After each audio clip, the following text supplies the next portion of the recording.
All right, welcome back to the Krueg Show. Larry Krueger with you, Marty Lurie. After Giants baseball, Dodgers beat the Giants tonight at Dodger Stadium, and it wasn't close. Marty, thanks for joining me. And the Giants are in baseball season has its ups and downs. And tonight, 9-1 Dodgers. The Dodgers are 16-7. Wood worked into the sixth and struck out 7 and looked pretty good at times. But man, rough stretch for them, and they're gonna try to get as many guys back as they possibly can and kind of get going again, because they started this season fast, but man, the last couple of weeks have been rough. Yeah, the division is pretty good. It's the best division in baseball. Everybody is 500 or better, so they're going to have to play good ball. But there's 138 more games to go. They're 14-10, and they don't have their team out there. I was looking at the lineup tonight, and really, you get to Estrada, and after that, Yastrzemski, who's not hitting at all, and then you get Padlo, who I think has a little potential, then Gonzalez, who slaps the ball around, and then Bart, who's got 26 strikeouts and 49 at bats. So you get to these parts of the batting order, you can't get any action going. So they need Lamont Wade back, they need Belt back. They need Longoria. They need La Stella. And that's the team that can go on the field and score some runs. But Wood was okay. Rodon was terrific last night. And this was a close game. But once again, they make a mistake to Cody Bellinger, and that killed him. The double that he hit was a ball that they threw over the plate. I don't know why they pitched this guy like that. And it ended up second and third, and then things happened from there, and the Dodgers busted it open.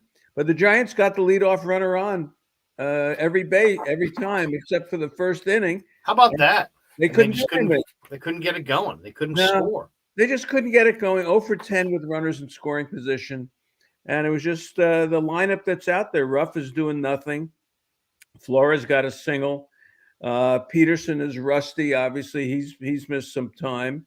And that's the lineup they've got out there. So as well as the pitchers can do, they can't make a mistake. Wood all of a sudden, is down 2-1. Then they left him in. I don't know if you thought it was curious or not. They bring him out for the sixth. They just had a fifth inning. He looked pretty good. And they bring him out for the sixth. 89 pitches is what he threw. Yeah, and they bring him out for the sixth to face Betts. And he hits a home run. So now it's 3-1. And then he strikes out Freddie Freeman. Then he's done. And they bring Llovera in at that point. Why not bring Llovera in to start the inning? I mean, I understand what he wanted to do. He wanted to have Wood for Freeman is what he wanted. Right. Yeah. But Betts, unfortunately, took him out. And that just backfired on Gabe Kapler. So it's just one of those games. The Dodgers finally hit with their potential. And Gonsolin was okay. And now I see the way Dave Roberts manages 5-6 innings out of the starter. And he's developing that bullpen parade that the Giants have used. Yeah. I mean, that's just kind of the way it's done now, right? You get your starter out as fast as possible. The Giants made some moves before this one. They brought Yaz back. They optioned Luke Williams to AAA. Giants got a couple guys back in the lineup tonight. What did you think of the third baseman, the powerful third baseman, Padlo? I like him. I mean, last night, he just missed taking one out last night, and I thought his arm last night was great. Tonight he had a good, solid single to left field, and his arm was not quite as good tonight. He bounced one to Flores that Flores had to do a dance with to get on the bag. And then the last one he threw was a little bit in the, low. But I like him. I think he looks like a third baseman. He's not a guy that they just put at third because he plays 17 other positions. Right. This actually looks like a third baseman. So I like him. I like him. I want to give him a chance. Well, it's an interesting start for the Giants because, if you look at the way this season has gone, they got off to a great start as far as the bullpen. The bullpen looks so good early on, and now the bullpen is struggling. What do you make of that? I mean, I was looking at some of those numbers. Giants bullpen first. This is Evan Webeck had this one. The Giants bullpen, first 19 games, 154 ERA, 16 runs allowed. Last 5 games, they've allowed 20 runs, and they have a 9.47 ERA. Is there anything that you can point to, Marty? No, not really. There are games that have gotten away that the guys who have pitched are the non-leverage guys, as they like to call them. But if you look at the stats, leading after 7, leading after 8, leading into the 9th, they're perfect. They haven't blown one of those games yet, but they've let some of these games get away. To Washington blew it open a couple of times, and the Dodgers obviously did it as well. So that's going to inflate the numbers. But if you give them a lead into the 7th inning with Brevia, Rogers, if it's McGee, who has not been great, but Alvarez, and then ended with Duvall, you can get a win. So they have not blown one game all year when they have the lead like that. So I'm not worried about it. These are secondary guys that are getting whacked around.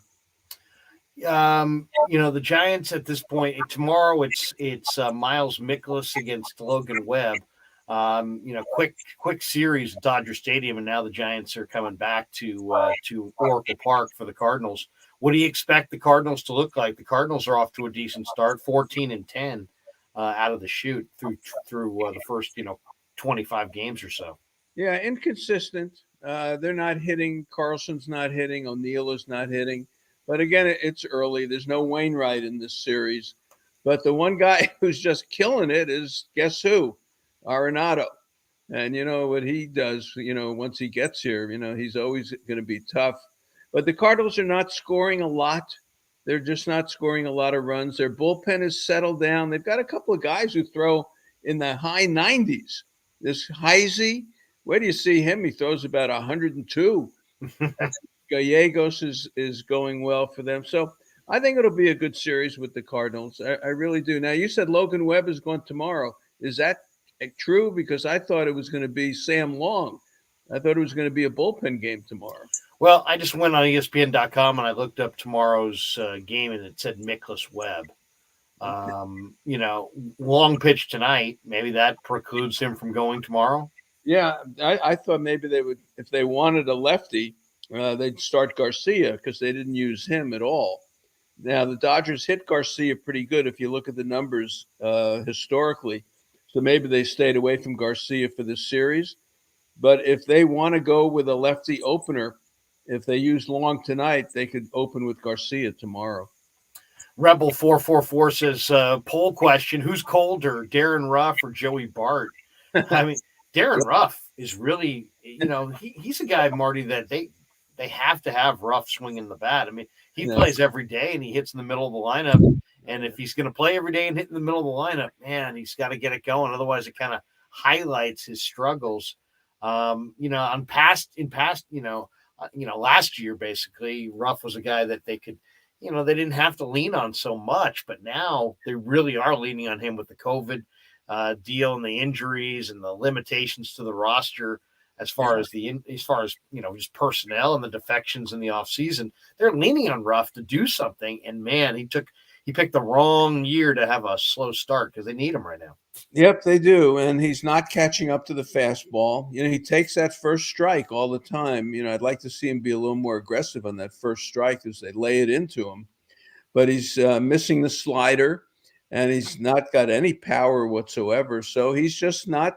Look at Muncy. Muncy's hitting 130. And these guys who hit the ball hard, eventually they break out of it. So he is killing them right now because he's hitting third, and he's not producing, but he is hitting the ball a little bit. He doesn't look like an automatic out, but he just is not producing. And you brought up Bart. Bart's a problem for me. It really is. He struck out 26 times, I think, in 49 at bats. And it's just unheard of. You can't have that.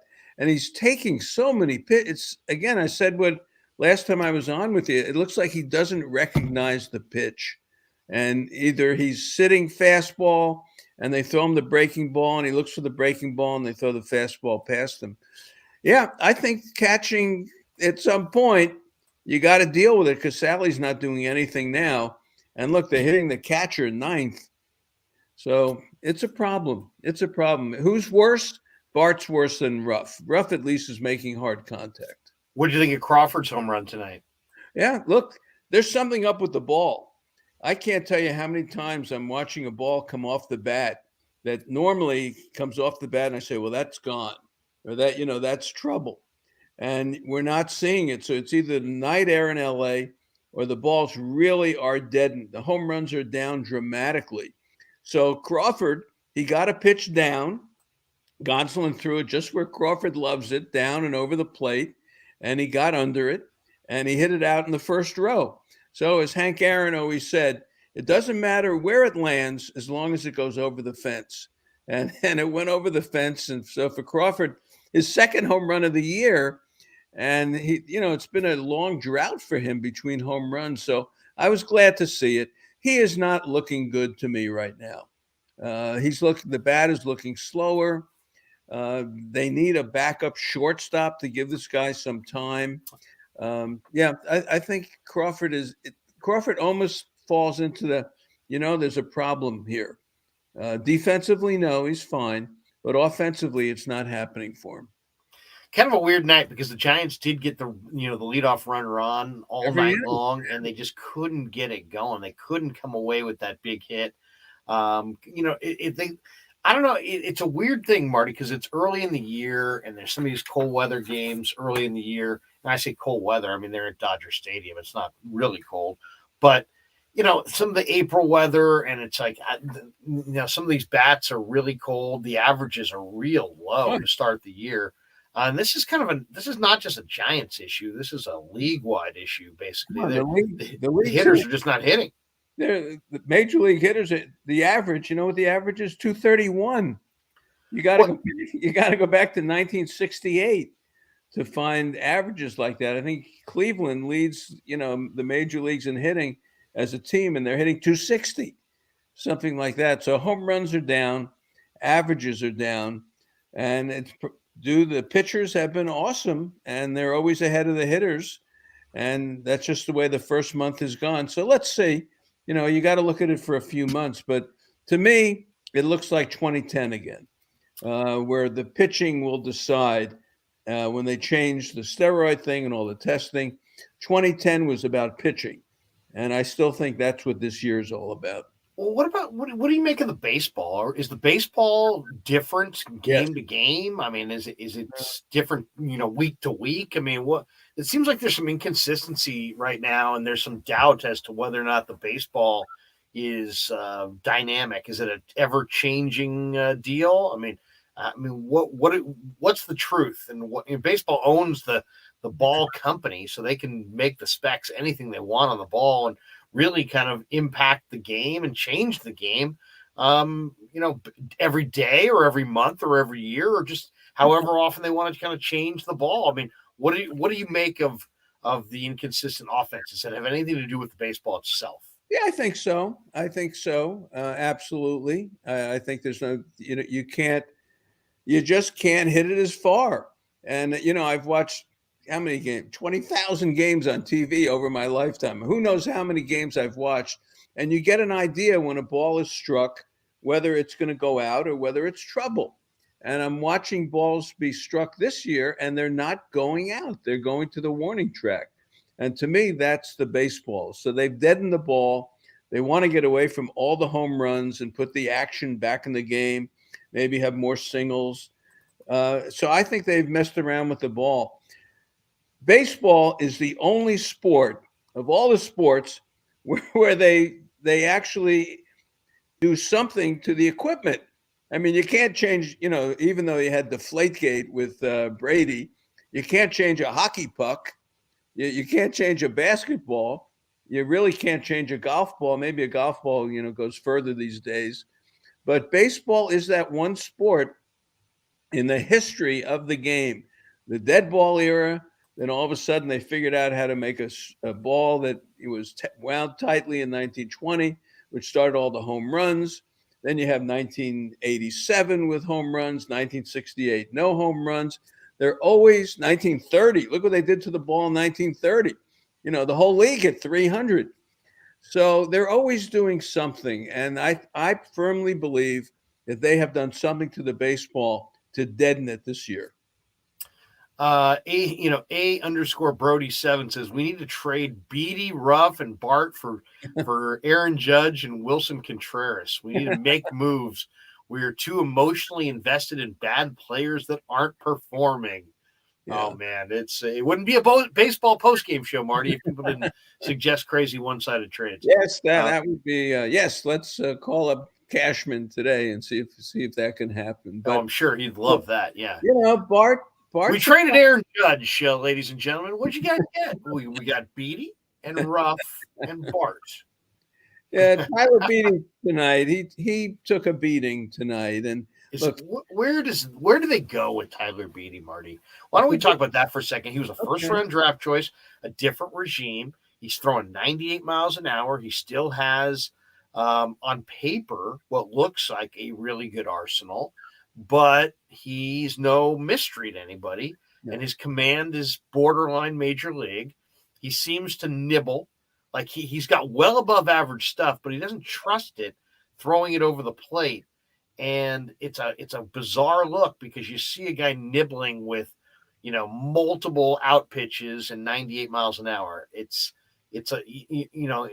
Back in the day, if you had his kind of stuff, you just poured it right over the heart of the plate and didn't even have a concern in the world. Now it seems like, he looks like a guy who's got to stay out of the middle of the plate. Like his stuff doesn't, like it's not major league.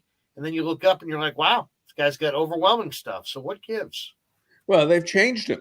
They want to make it simple for him. So he's got the fastball of 98, which he does not command. He throws it all over the place. So what they did, they made him a changeup pitcher. That's their theory, is that they don't want you to live off the fastball. They want to get their outs on the off-speed stuff and the changeup because those balls are tougher. Analytically, they tell you those balls are tougher to square up and to barrel up and all that kind of stuff. So they're trying to redo him. They're reprogramming him to be a changeup Logan Webb kind of pitcher. And it just isn't happening for him. He needs to go somewhere. He needs to be traded. I mean, he really does. Yeah, he needs to pitch in the minor leagues. He needs to go to AAA and have 30 starts and learn how to pitch the way he knows how to pitch. Like you say, the arm is still strong. He has no command. The changeup is over the plate, and he just can't get people out. Robert Rothberg says the Giants should be commended. They should be commended for competing with players with injuries and players with COVID. It's true. I mean, they're just hanging on at this point. They're just hanging on, trying to battle. Yeah. It's as simple as that. I mean, it's not really complicated. They're decimated. They're totally decimated. And at this point, it's just a matter of try to steal as many wins as you possibly can, right? Steal a win here, steal a win there, keep your head above water, wait for the reinforcements to come. Tonight it was Yaz coming back. They'll get Lamont Wade back shortly. They'll start to get some of the guys coming back, and that should help them. Isn't it this part of the year, Marty? I mean, it's always difficult because a win's a win, and they all count for the same. Whether you get them in April, May, or September, they all count the same. So you want to accumulate as many wins as possible. But more than anything, if it's not happening for you early on, you just want to make sure you don't get buried. Don't get swept. In this situation, it was a short series, but the Giants are 1-5 in the last 6 games. What's your level of concern right now with the club overall, Marty? No, it's too early to be concerned about anything. I mean, it looks like, Rodon could be the best pitcher in the league. Webb has gotten knocked around a little bit, but, still quality. Wood gives you what he gives you. We saw it tonight. Cobb, we don't know because he had such trouble on Sunday and the defense kind of let him down a little bit, but he couldn't shut the door. So we don't know really what's going on there. DeSclafani, who knows when he'll be back. So I'm a little concerned about the pitching. But the bullpen, to me, is still very strong. It's the offense. They have to be able to put some pressure consistently on the other team. And that means getting guys back. And we just have to, go along with the schedule. And look, they've got 7 with St. Louis. They've got 6 with Colorado, 3 with San Diego, then 3 with the Mets. And that's the month of May. This is not an easy month of May. So why we love baseball, it's a marathon. You know that. And who knows what the picture is going to look like. So you just have to have your starting pitching do what it does, and they can do that, and then hope that these guys get healthy and they get their lineup back. King Tone says, "Gentlemen, let's talk Jake McGee." Okay. A lot of people on the chat here, Fable JVC, Jake McGee gives me reflux. Yeah. Hey, he's not. He's a one-pitch pitcher. And that one pitch is not 98 on the top of the strike zone anymore, or 96. Right. It's down. He's throwing it over the plate. So there is some concern about him. Garcia and Alvarez are the guys, that you like. But McGee is okay. I'm not going to hit the panic button yet. But like he just said, he's not throwing 96 at the top of the zone like he did last year. Doesn't look nearly like the same guy. Brody here says McGee's declining. That's just simple. Stephen Copland 8 says, guys, what moves can we realistically do right now? That's a good question, Marty. Realistically, here we are. It is May the 4th.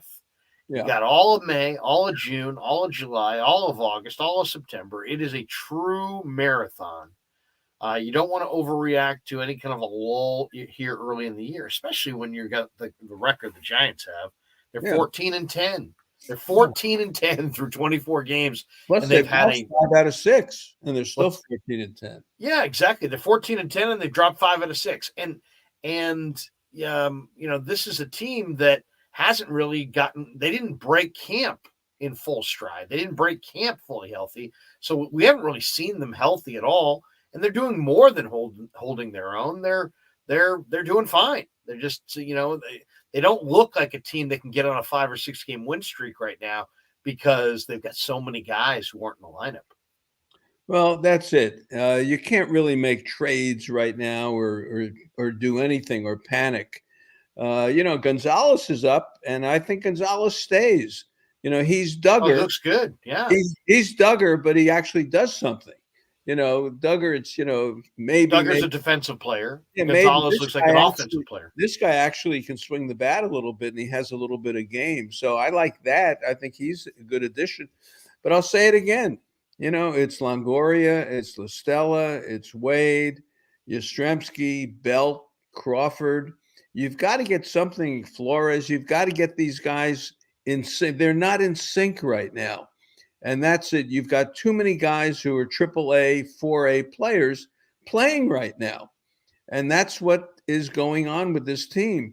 You've got to get your team out there so that your RBI leader is not Thairo Estrada.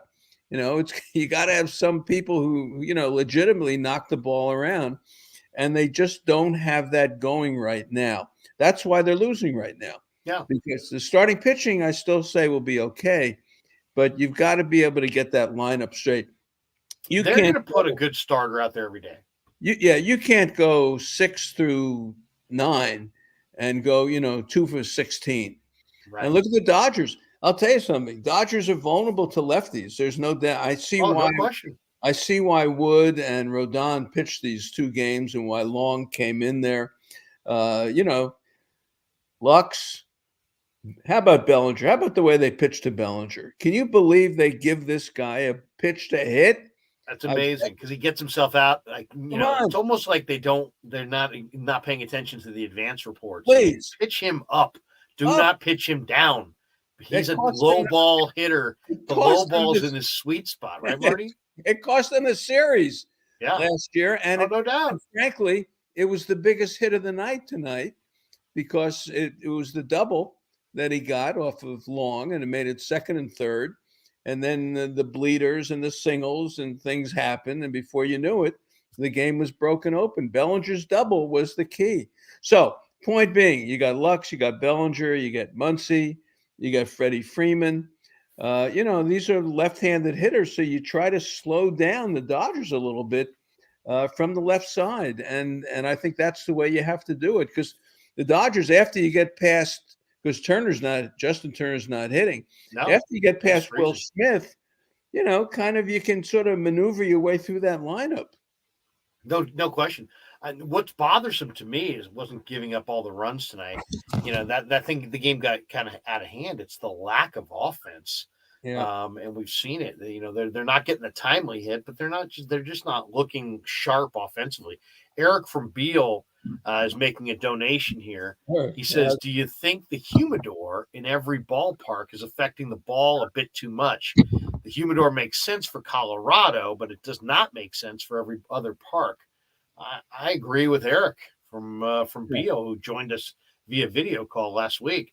I think he's spot on there. I think the humidor.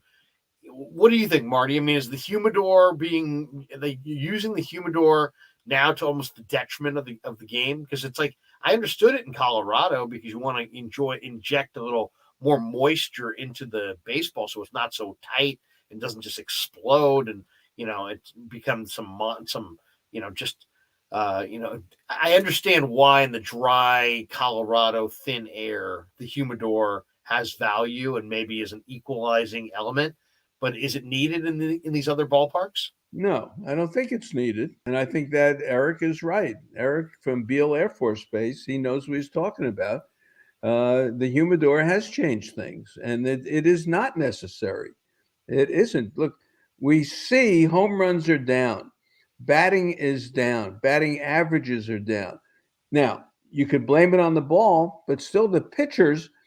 Remember, we talked last week, I think it was on the show this weekend, Mark Simon or someone gave me a stat that Soto had 86 plate appearances and he saw 43 different pitchers. Wow. And that's crazy. In innings 7 through 9, the league is hitting 220 in innings because the pitchers are so strong. So I think the pitchers have just taken over, and the shift has happened, but the pitchers have taken over. And I think that's the story of it. Here, I keep my book every day. Right. And in the 5 of 6 games, they lose 1-0. They score no runs, 14-4. They score 4. They win 9-3 over Washington. Then they score 5, and that was late runs, remember, against Washington on Sunday. Then they lose to Dodgers 3-1. Then they lose to Dodgers 9-1. So that's the story of the last 5 or 6 games. No offense. No offense. No offense to speak of. That is the story. Couple of last thoughts, because I know we're not doing a long show tonight, and also I know you want to get on with the rest of your night. The Giants say that Jason Kruzan cleared waivers, so he was outrighted to AAA. Corey Abbott, who they just got from the Cubbies, was claimed by the Nationals. So Corey Abbott, we barely knew you. He came and went without us even like 2 ships that passed in the night, us and Corey Abbott. So Darian Nunez signed a minor league contract. He's rehabbing from Tommy John. It's interesting. The Giants are making new moves every day. A couple of baseball notes that caught my eye that I want your thoughts on. Sure. Padres picked up Yusmeiro Petit today. Did you see that minor league deal for Yusmeiro? I've always been a Yusmeiro fan. He doesn't throw hard. He never has thrown hard. He told me one time that he doesn't pitch. He doesn't watch video, that he studies swing paths and pitches around swing paths. Okay. And the only other guy that ever told me that that's how he pitched was Greg Maddux. Greg Maddux told me that he doesn't like watching film, that he likes to pitch outside, away from the swing path of the hitter. And sometimes he'll study the swing path, and that's about it. Yusmeiro Petit in San Diego. What do you think? Is that a good move by Bob Melvin? Yeah, why not? He's a middle reliever. You know that. He can give you 2 or 3 innings. Yeah. They're going to a 6-man rotation. Blake Snell is on rehab. He's not ready yet, but they're going to bring him back. But, they're going to limit him to 4 innings or 5 innings. They used Clevenger today, 4 1/3 or 4 2/3. So they need a middle relief guy. They have that Krismati or someone like that. Right. but they need Petit. They blew the game today. The Padres are so interesting. They don't have Tatis. No. They had Cleveland buried in the second game 5-2, and they let it get away, and then they lost 6-5. Stephen Kwan, one of your favorites, got the big hit to win the second game today. But how about Manny Machado? Larry, come on. Manny Machado. This guy is MVP Manny Machado. He is having a fabulous. Oh, he's an awesome player. He's incredible. He's one of the most talented players in the league. But it's by happening. far. Yeah, it's happening for him this year. And the Padres, turned it around, and they're playing better ball. So Hosmer is, as you pointed out the last time we were on, is hitting the ball very well too. So to answer your question, bullpen is still an issue for me with San Diego. It's not a lockdown bullpen yet, but because of their starting pitching and they're going to a six-man rotation for a little bit, Petit fits in nicely. A couple last things. Madison Bumgarner. Did you see Bumgarner tonight? I loved it. Come on. So for those who didn't see it, why don't we tell people what happened? Bumgarner's pitching tonight for Arizona. He gets ejected after the first inning. He was pitching against the Miami Marlins. He got into a confrontation with the first base umpire Dan Bellino. Bumgarner gave up a leadoff jack to John Birdie, the little speedster, in the first inning, then retired the next three batters. And then after the foreign substance check, in which Bellino, now you got to see this. It's almost I can't really do it justice. The umpire, as he's rubbing Bumgarner's hands, looking for the substance, he stared him down. He stared down Bumgarner during this longer than typical examination of Bumgarner's left hand. Bumgarner and Bellino then exchanged words. Bellino then threw Bumgarner, the four-time All-Star, out of the game. Bellino told a pool reporter that Bumgarner was ejected for directing profanity at the umpire. I will say this. I watched the game. I was watching the game the other day, and the way these checks used to be done when they first implemented them. Right. Now, a pitcher came off the other day. I forget which Giant pitcher it was. He walks quickly over to the side. The umpire literally did like a 1 second touch of his two front fingers. Right. And that was it. It was the quickest check I think I've ever seen. It was just instant. Just touched his fingers, didn't feel anything of substance, any substance on there, and then that was it. What I saw from Bellino tonight, it was like he was a palm reader. It was like, this is your love line. This is your lifeline. Oh, I see bad things in your future. I mean, and all the while he's staring Bum down like Joe West. And then Bum said something to him, and the next thing, Bum's barking at him, and the ump's ejecting him. And I mean, what do you think was going on there? I mean, I'll say this: either that umpire felt something sticky on his hand and was talking to him about it, or they really have it out for Bum, because I saw another inspection of another pitcher that lasted shorter than a typical handshake.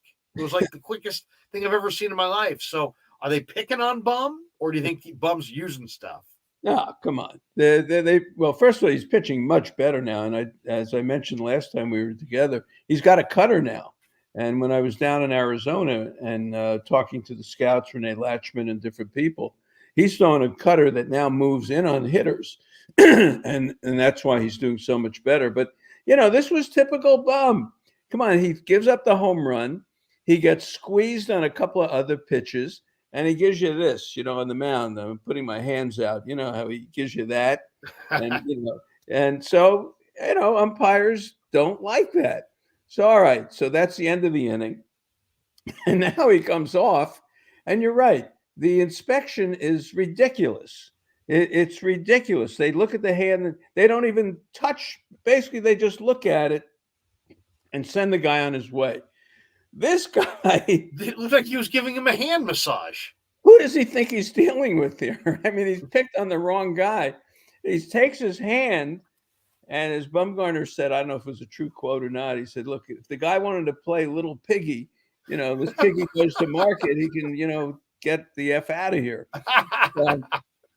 He takes his hand. He's like rubbing the guy's hand. He's rubbing his hand. And you would have thought the umpire was the freaking trainer. And looking at it and then staring down Bum. Come on. What are we doing? What are we doing? I think, look, what are we doing? I miss the guy. I think he's one of the best things that ever happened in this era. And it's terrific. So it was one of the nuttiest things you ever want to see. I urge everybody to find the video and watch it. It's classic Bumgarner. Classic. Our good buddy Dan Coach Emilio says umpire looked like he was giving Mad Bum a massage. Yes. And Mad Bum probably made some snide remark about his manhood. Oh, I can only imagine what was said there. That was unbelievable. It made the whole day today. It really did. Couple last things from the stadium. The Dodgers are making a big deal of the fact they're hosting the All-Star game this year. Right. I was supposed to be there last year, the pandemic and the whole thing. It was actually in Denver last year. The All-Star game's coming up July 19th, but I guess they're saying that Dodger Stadium, LA Live in downtown LA, and Santa Monica Pier, which is about 18 miles west of Dodger Stadium in Chavez Ravine, will be the backdrops for the All-Star weekend events starting on July the 15th. I don't know, Marty. I don't know how you feel, but I think Dodger Stadium. I hate the Dodgers, but I love Dodger Stadium. Well, what do you think? What do you think of Dodger Stadium? Where does Dodger Stadium rank with you? And all the great parks that you've ever been to. What if you're saying I can go to Marty? You can go to 3 baseball parks right now, and they can be existing parks or yesteryear yards. Well, give me your 3 yards. Well, of course. I mean, look, my heart, as a kid, Ebbets Field. If I could see that again. They said Ebbets Field was a carnival atmosphere. Was it truly a carnival? You had a band that, it was like the A's had that band. Remember, they would go around. Right. So they had the symphony. They used to call them SYMPHONY, symphony. They had a woman with a cowbell, Hilda Chester. Gladys Gooding on the organ. So Ebbets Field for me as a kid was magic. It was magic. So I'd go there. The Ebbets is 1. Okay. What's 2 and 3? Well, and it's parks I've been to, and Wrigley. You've been to them all, haven't you? Haven't you been to Wrigley? No. You've been to some of the old classic ones. Yeah, I've been to Tiger. You've been to Tiger? I didn't go in Tiger. I saw it. Comiskey. Did you ever go to Comiskey? Yes, not old Comiskey. No. Old Comiskey, I went in 1977. It was Oscar Gamble and Eric Soderholm and all those guys. I remember like it was yesterday. Chet Lemon. 350 down the left field line. I remember that. 353 down the line. They had the big 76 thing in center field. I think Wrigley, for me, the first time I ever went to Wrigley, the Cubs were playing the Expos. It was probably 1990 maybe, something like that. And it was a day game, and about 6 of us would go on a trip every year. Tim Reardon. Sure. Tim Sr., was a judge. And yep. Michael Gaines and George Roach and Ben Winslow and all these people. We would go to Chicago, and then we would drive to Notre Dame and see Notre Dame play FSU or Miami or Stanford. And then we drive back to Chicago, stay at the Drake Hotel. Nice. And we always would go somewhere. So we went to a Blackhawk game one year. We went to Hawthorne Racetrack one year. It was so cold, the horses were wearing sweaters. I was going to say. And then we did Wrigley. And we sat close. And I'd never had this experience before as an adult. As a kid, what did I know about Ebbets Field except you went there? I could hear the players. I could hear them talking on the field. And to me, this was magic. So Wrigley's second for me. And then Fenway. And we talked about sitting behind a pole and all that kind of stuff. When I went to Fenway for the first time and I saw the wall in left field, I couldn't believe it. It's where the bullpen would have been at Oracle before they put it up. Yeah, that's where the wall was. I mean, I just couldn't believe It was so short. I couldn't believe it. It was the most amazing thing I'd ever seen in a ballpark. So those are my three. I went to Wrigley Field in 1977. The Giants were playing the Cubs. I can still remember the Cubs lineup right to this minute. They had Steve Ontiveros, the former Giant third baseman, was playing third. You had Ivan DeJesus at short, Manny Trio at second, Bill Buckner. Bill Buckner was at first. The outfield, you had Bobby Mercer and I think maybe Ken Henderson. They might have had Ken Henderson back then, and Jerry Morales. Jerry Morales. That was the team, and I think it was Rick Russell's brother, maybe Paul Russell, who was another guy, big boiler, and I think Ray Burris might have been one of the pitchers for the Cubbies, and the Giants had Jack Clark, and it was 77. Willie Mack. Giants had the orange jerseys. What brought you there? Why were you at Wrigley? Well, because my mom was in Chicago, was born and raised in Chicago, and it was summertime, and we stayed there for the entire summer. We went in like June and stayed the whole summer. And so, I went to a bunch of White Sox games. I went to a bunch of Cubs games, and where I go, we got to go when the Giants come to town. So, and I was amazed. It was a beautiful sunny day in June, and it was like, I remember the bricks, and I remember how close to the field we were and how you could just see everything. Of course, they didn't have scoreboards. It was just the carnival-like atmosphere. I remember, so that summer we went to Old Comiskey, saw the Chi Sox. And if you go back to the summer of 77, both the Cubs and the White Sox were in contention almost all summer. They contended that year into August. And then we went up to County Stadium to watch the Chi Sox play the Brewers at County Stadium. And I was amazed by County Stadium and just the brats and the smell and the music and the atmosphere.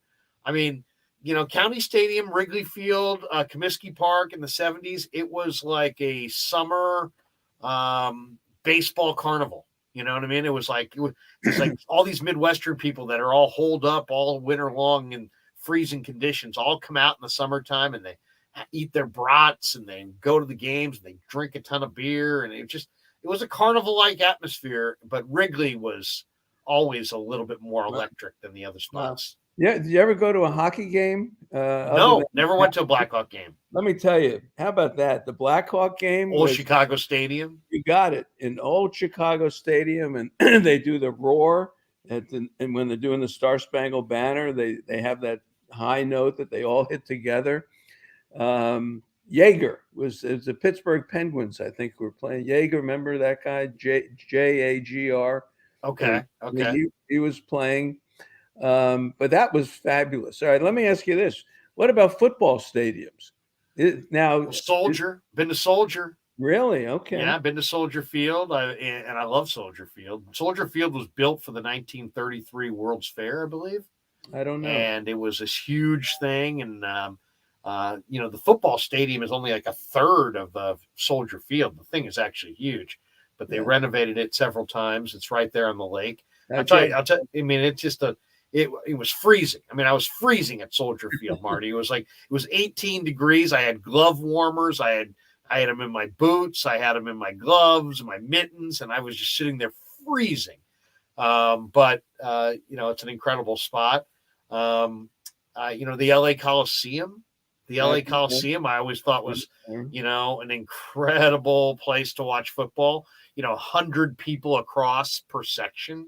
Yeah. And, back in the 90s when the Raiders were there, there was they were very popular with gangs. A lot of gang members would show up, and man, there would be times where I'd be sitting there going, do I want to walk? Would I rather just wet myself, or would I rather walk over like 75 gang members to get to the aisle? And it was a very intimidating crowd, if I remember. Yeah. But the other stadium that I really loved was Texas Stadium, where the Cowboys played. Okay. I went there in 1995. 49ers were 13-point dogs. They went in with Elvis Grbac, and they beat Dallas that day like 31-7 or something like that, and it was just one of the great upsets I'd ever seen. But that was now, of course, they've got Jerry's World and the stadium in Arlington's incredible, but Texas Stadium was really, really cool. Really cool. Yeah. Isn't it nice? Those parks are great. I saw the Raiders play in San Diego against the Chargers. Yeah, the Murph. I always like the Murph. Yeah, Miami played San Diego State. And of course, I went to Miami Law School and I grew up in Miami, so I wanted to see them play. So I took the kids, we went down there, and Marshall Faulk was playing for San Diego State on Saturday, and we stayed for Sunday to see the Raiders play the Chargers. And the place was nuts. Raider fans were just wild. Right. That was it. So that was my experience there. I went to the Coliseum. But my favorite, San Diego, the Murph is a really great stadium too. It was nice. I remember, but the Raider fans were great. But the Orange Bowl for a Hurricanes game or for a Dolphins game? Both. I saw you know how old I am, but I saw the Hurricane games when George Myra, was the quarterback of Miami, and the coach. His kid eventually would play there. George Myra Jr. wanted to play there. Yeah, Andy Gustafson was the coach, and he would kick on third down. That was it. If they had 3rd and 12, he would punt on third down. That was Gus. Kick, Gus, kick. That's what I remember. But to see the Dolphins in the Orange Bowl in the early 70s when they beat the Colts and it was on their way to getting the perfect season. No, I think that season. That's 72. In 71. And they got beat by Dallas in the Super Bowl in 71, I believe. But when they beat the Colts, and to this day, people say, what's the loudest stadium you've ever been in? That was it. I've never heard a place louder. The Orange Bowl was great. There was no parking. You had to park on people's lawns. That was the deal. And you loved it. They made the biggest mistake in the world not renovating the Orange Bowl and moving to, whatever. Joe Robbie Stadium or wherever it's called, Pro Player. They've changed the name 100 times. I always thought the Hurricanes had a huge home field advantage with the Orange Bowl. It was, come on, Notre Dame 58-0. They beat a lot of teams there. I saw great games in the Orange Bowl with the University of Miami. I really did. Yeah, I to me that was the one part of college football that I did miss is that people forget in the late 80s, Jimmy Johnson and the Cowboys against Lou Holtz and the Notre Dame Fighting Irish. That was one of college football's better rivalries there for a while, and they canceled it. They canceled I went to the games. Catholics versus convicts. I didn't go to that one. That was the year before. The Cleveland Gary never fumbled, and I'll tell you that to this day, he never fumbled. But the one in South Bend, you mean in South Bend? Yeah, the Rocket. Ishmael. I could see him as clear as day getting the ball and just taking off. You couldn't stop him. But I saw, Stanford didn't stay with Bill Walsh. I think Stanford won. And then I saw Notre Dame beat FSU on a pass, the last pass of the game. They won. I saw some great games there. Going to Notre Dame was like going to Disneyland. It was just magic. It was with touchdown. I've never been on that campus. Let me tell you, the bookstore, or the place where they sold the shirts and all that, would have a line of 1,000 people trying to get in to buy the stuff. There was one road in and one road out, and you got stuck. It would take you 2 hours to get out of the area with the ballpark, and then you'd drive back to Chicago and stop in Gary, Indiana, and have frog's legs. That was our trip. I loved it. Frog's legs. Yeah, we had fun. I'll tell you, I have been to some great venues. Some of my favorite. Have you ever been to, since you were down in Miami and Florida, you ever been to Baton Rouge for an LSU football game? No. Oh my gosh. I've seen enough of them. Yeah. Incredible. Now you've been to Gainesville though. You've been to Gainesville. They bring the tiger out. They had a tiger. That's right. An actual tiger. Yeah. They bring the tiger out, Could you imagine that? It was Saturday night. All the night, they only played at night in Baton Rouge. They bring the tiger out, and it was crazy. But yeah, Gainesville, the Swamp, it wasn't called the Swamp when we were there, but Gainesville was great, to see again. The last time I was in Gainesville, the kicker for FSU was Jankowski. Remember him? Yes. Yeah, First round draft choice of the Raiders. Seabass. Seabass. That's the last time I saw a Gator game was FSU and Florida at that time. Yeah, I mean, I've been to Jacksonville to see Georgia play Florida. Okay, you've been to Athens. You ever been behind the hedges there in Athens? No, I saw Herschel Walker play, and the crowd just yelled, "Let the big dog eat." That was the whole game. Let the big dog eat. And Herschel Walker just ran all over the Gators. Where do you put Yankee Stadium? Where do you put the various editions of Yankee? I only against the greatest stadiums you've ever been to. I never went to the first one. I went to the second one. And the second one opened when? After the 70s. Remember the Yankees played in Shea? Okay, so when Bobby Mercer was there and they renovated it, and the Yankees played a year at Shea. Yeah, they were booed at Shea in their own city. That's the only time a Yankee led the league in home runs without hitting a home run in Yankee Stadium or something. It's one of those crazy trivia things. But the facade and just the columns of Yankee Stadium were magnificent. And that's what I remember about it. My brother took his family to Camden, and they stayed in the hotel that's like in the outfield, like that's dead center field. And just seeing it looks really cool. That would be number 4 on my list, Camden. And that's the closest thing I've ever seen to Ebbets Field. And it's just a great place to watch a game.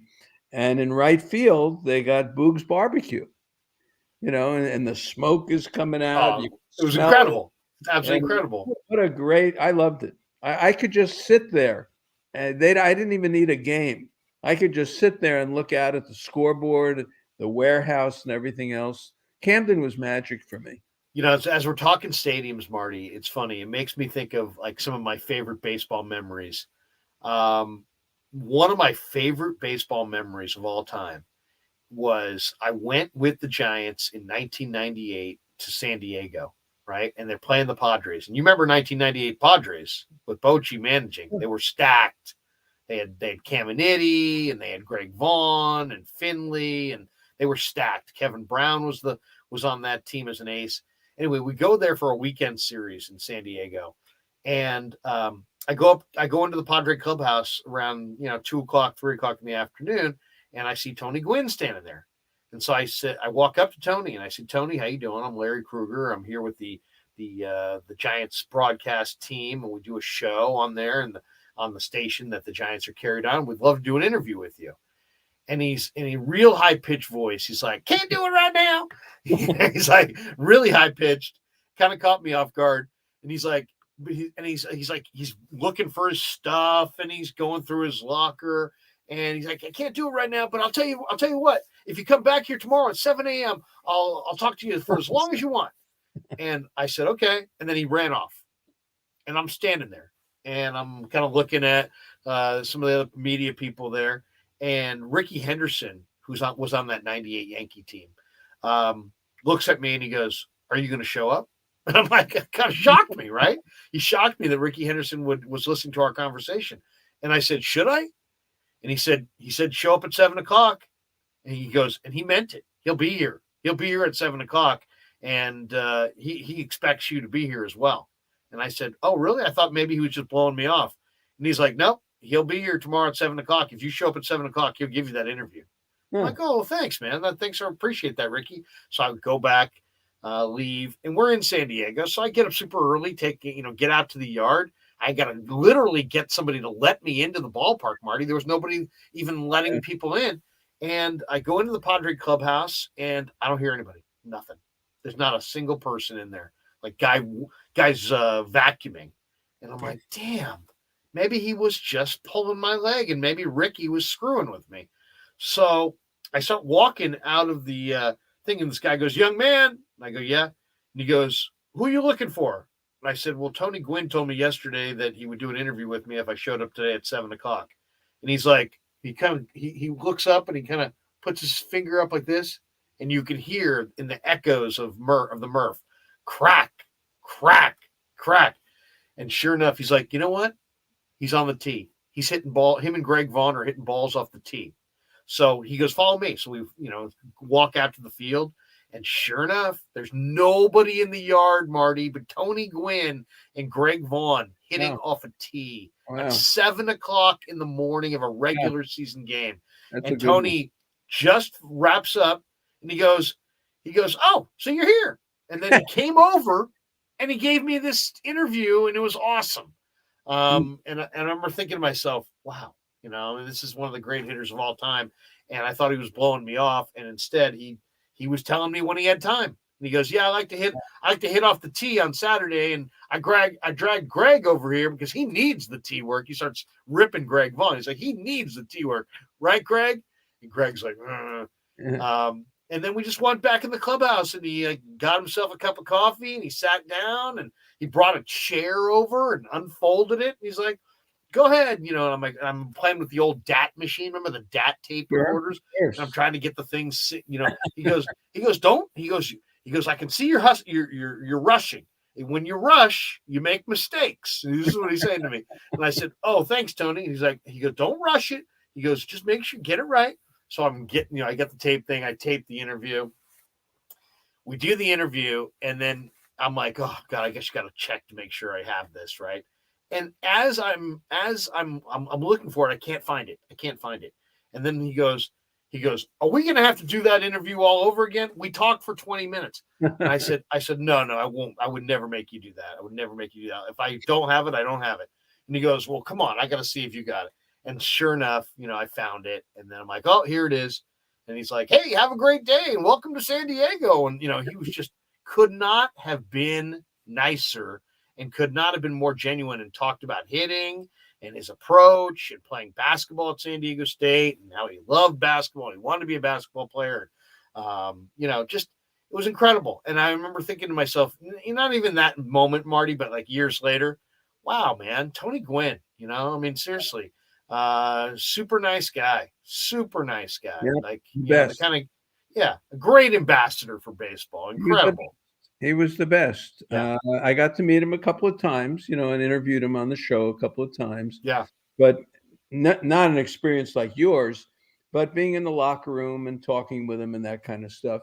And I'll tell you something, his kid, Tony Gwynn Jr., is fabulous as the color analyst. That's right. He's the announcer now, right? I'm going to have him on the show. I had his partner, Jesse Agler, has been on, but I talked to him in spring training. I talked to Tony in spring training, and we're going to get together and all that kind of stuff. But he's a fabulous analyst. Yeah, and he's a great kid too. I've talked to him a couple times. The nicest. And he's good. Really, really nice. The guy is good. He's good. I like listening to him on the radio. The other guy who I missed terribly, and I loved him in San Diego, Marty, it was the voice of the Padres. Hang a star on that one. Jerry. What was Jerry's last name? Jerry Coleman. Jerry Coleman. Oh, great Jerry Coleman. Jerry Coleman. We're talking about DiMaggio, and he's telling me stories about the Yankees. I've got hours. Marty, I love Jerry Coleman. My God, Jerry Coleman. I've got hours of interviews with Jerry Coleman. Every time the guy came in, high school in San Francisco, right? Charlie Silvera, Bobby Brown, baseball scout. Remember Charlie Silvera?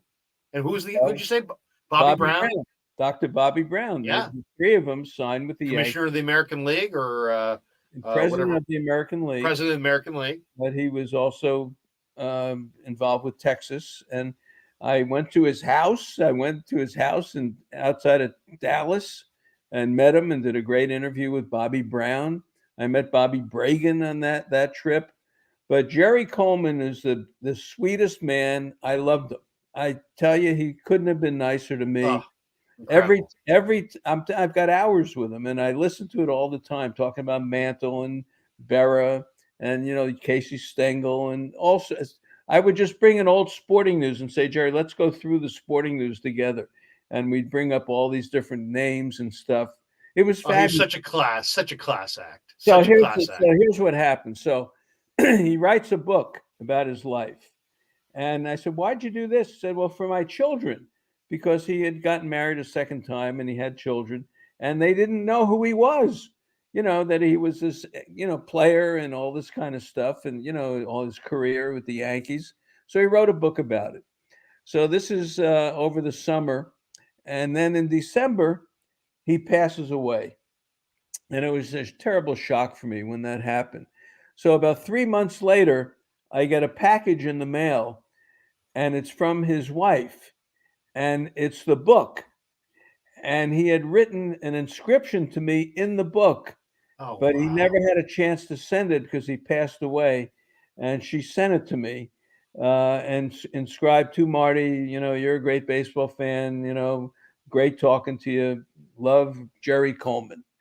And it was, after he's gone about 3 months, and here the book came out of the blue, and it was one of the best things I've ever gotten. Incredible. Have you ever done an interview? I don't know if you're good at keeping them, and I'll let you go after this. But have you ever done an interview that you just loved that you lost, that you didn't have? Very good. I was thinking, like, what interview did you do that you said, damn, I wish I still had that interview? Yeah, that's a good. I think it's probably a Ken Griffey Jr. Okay. I think it was kid. Yeah, and he was one. He always made me wait. And this is when I was doing the A's pregame. And look, I was on every day. I did a new original show of 60 minutes, 90 minutes every single day of 2, 3, 4 interviews. Every day I did them. And then I don't know how I did this.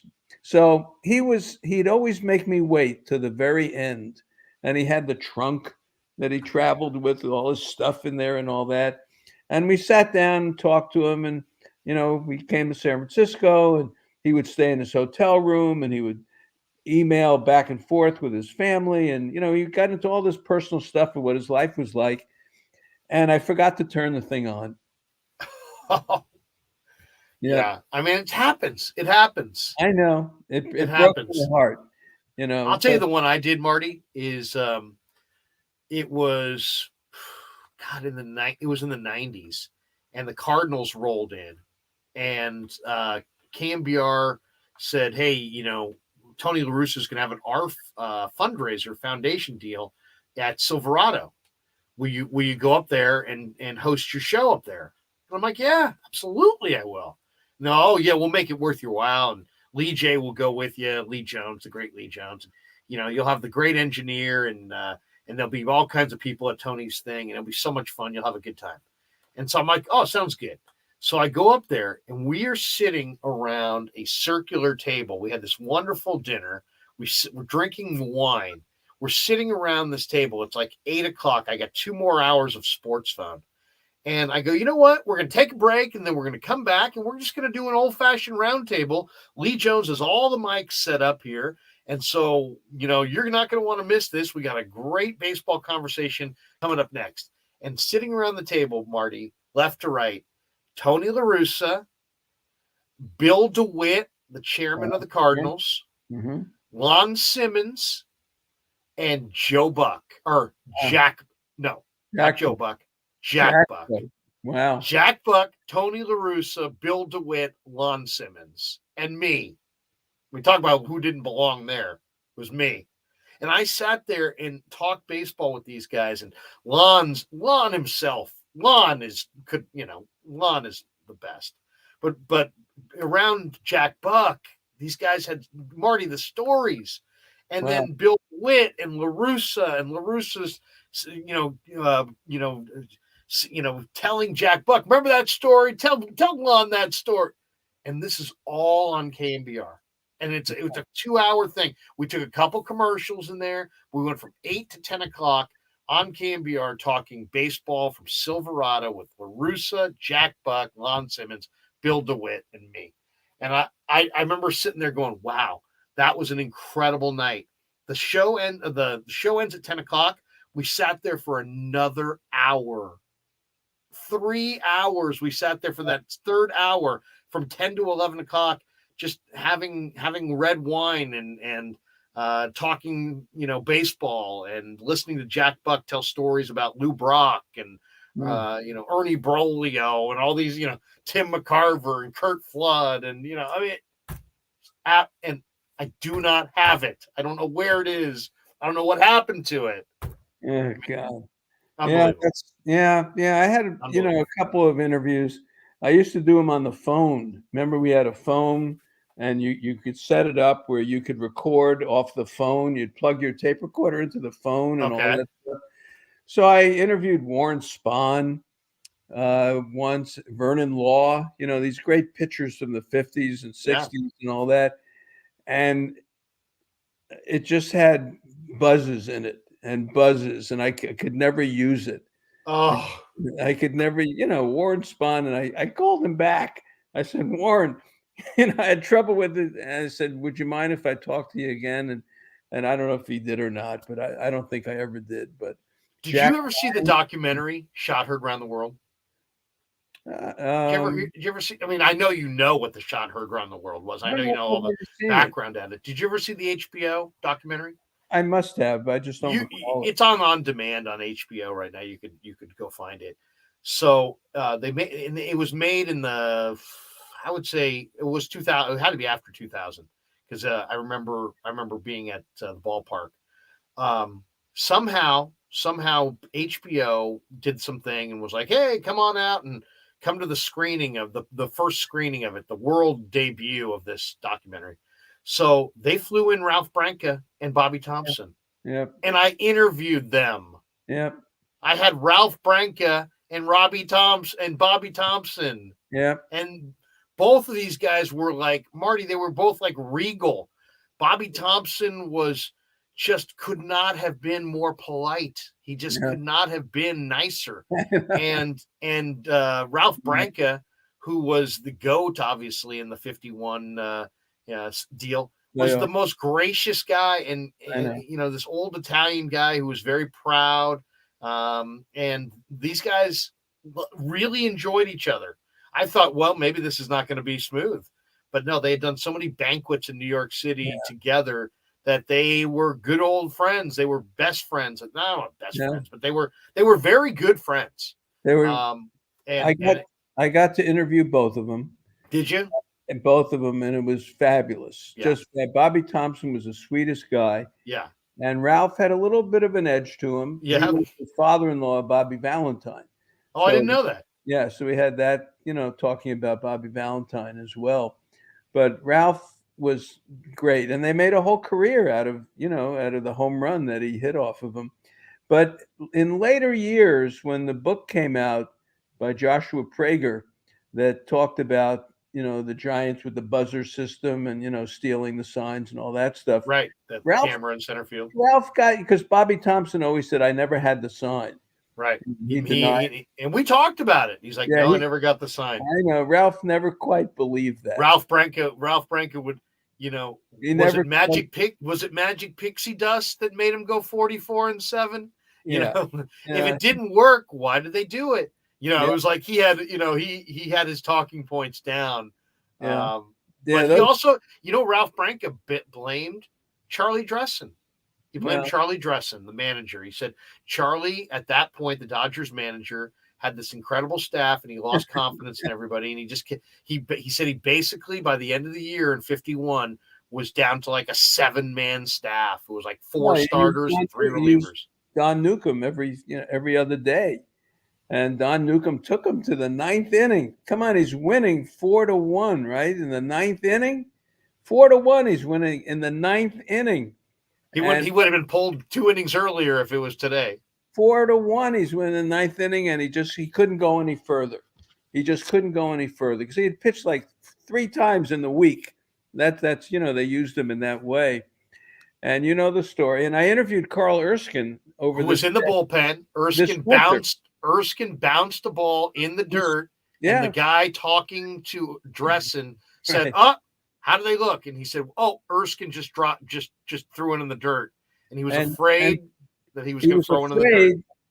Because Carl told me he was afraid I would throw a wild pitch because the Polo Grounds had so much room behind home plate to the stands that they were afraid I would throw wild pitches and the runs would score that way.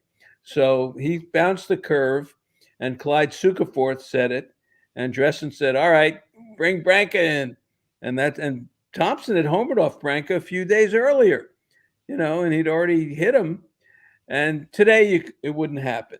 I mean, today you had the analytics and the stats and blah blah blah blah blah, and you would never have that. Did Branca have the sign? I mean, did Thompson have the sign?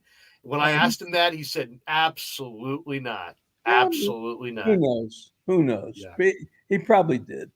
I mean, come on. The season was on the line. If they're doing it, they got to do it then. How do they do Branca said the way he lunged at that, like he was like a caged animal, he said. Yeah, and it was a high fastball in on him. Right. It was like that ball that Wilmer Flores jacked the other day that was up and in. He tomahawked it right out of there. Yep. And it's not a pitch that you probably lay off that pitch unless you're geared up to hit that pitch, the fastball at that point. You're sitting on the fastball. Yeah, it was fun. Yeah, that's a highlight of my life, interviewing and meeting both of them. They were the nicest guys in the world.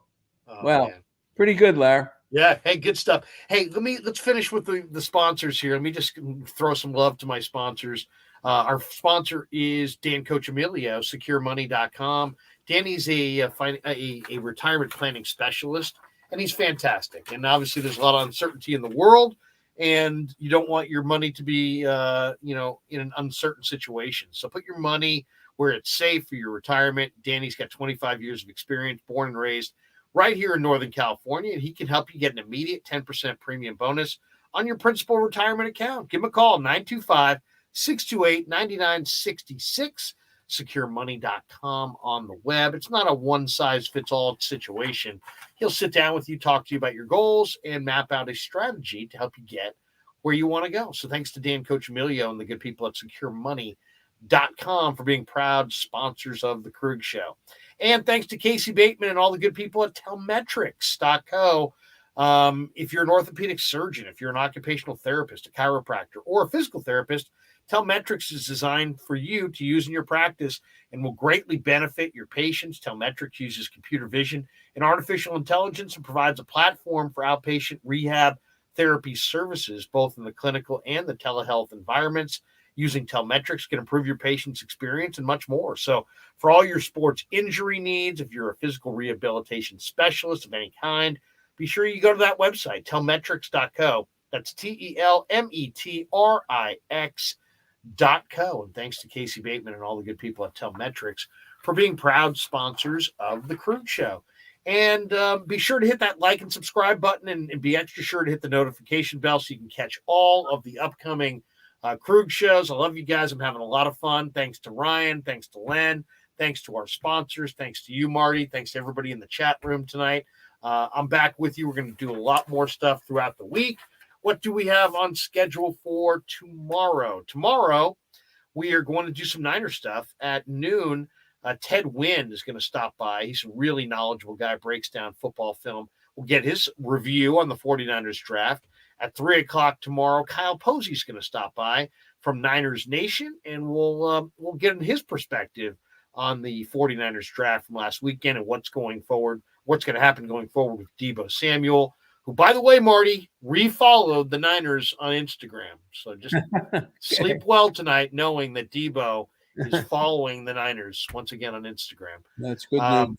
Well, we got Miles Michaelis tomorrow. Yeah, Giants Cardinals tomorrow night, and we'll be with you. I'll be with you after the game. After the game tomorrow night, we'll talk a little Giants baseball. And then Friday night, Cardinals Giants as well. That's a 6:45 start on Thursday, 7:15 on Friday, and then 4:15 on Saturday night. Also Saturday is Warriors Memphis game 3. 5:30, Cyrus Satsis will join us in the post game. And then Sunday afternoon game, Giants and Cardinals, a little 105. Saturday is Buster Posey Day. Is what day? Buster Posey Day is Saturday. Saturday. Yeah. I'm going to have Tony Watson on with me Saturday. Is Tony officially retired, correct? Yes, and he's very happy. I was surprised that he retired, Marty, because he was throwing mid-90s and he looked really we'll sharp. Talk about it. We'll talk about it because I told him, I said, bring your glove. They can use you. And he well, laughed. actually, that was my last thing I was going to throw to you before we say goodbye. Just tell us what you got cooking. Everybody loves to catch you on the weekends on KNBR. What do you got going this weekend? What's the rundown? What day do we get WOTUS? Is that Sunday? Sunday. But Saturday, we got Susan Slusser. Nice. Bill's going to talk to Scott Harris. Then we got Bruce Jenkins. Then we got Tony Watson. Then we've got Kerry is going to talk to John Shea. Very cool. Got Posey. Then we got Mark Simon, Sports Info Solutions, who's one of the best analysts in the country. And then we'll finish up with John Rooney, the broadcaster for the Cardinals. And Sunday, that's noon on Saturday. Sunday at 9:00, we got WOTUS to start. Then Bill, I'm not sure who he's got on Sunday. Then we got Bruce Jenkins.